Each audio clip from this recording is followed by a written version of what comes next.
শিক্ষার্থী বন্ধুরা, আজকে আমরা শিখব কিভাবে করে উইন্ডোজে কমান্ড প্রম্পটে টেক্সটের কালার চেঞ্জ করা যায়। এটা টেক্সটের কালার চেঞ্জ করার জন্য আমরা শুরুতেই স্টার্ট বাটনকে ক্লিক করব। তারপর এই সার্চ বক্সের মধ্যে আমরা টাইপ করব সিএমডি। তারপরে কমান্ড প্রম্পটটি আমাদের সামনে চলে আসবে। তারপরে আমরা এটাকে ক্লিক করে ওপেন করব।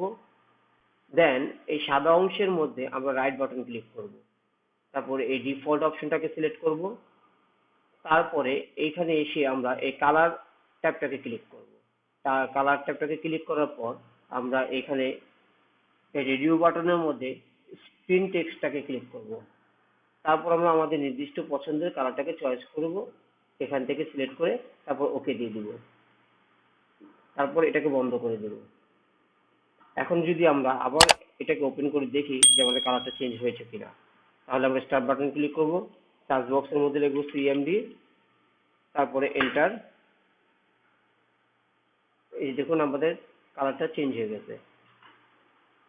যদি ভিডিওটি ভালো লাগে তাহলে লাইক এবং শেয়ার করতে ভুলবেন না।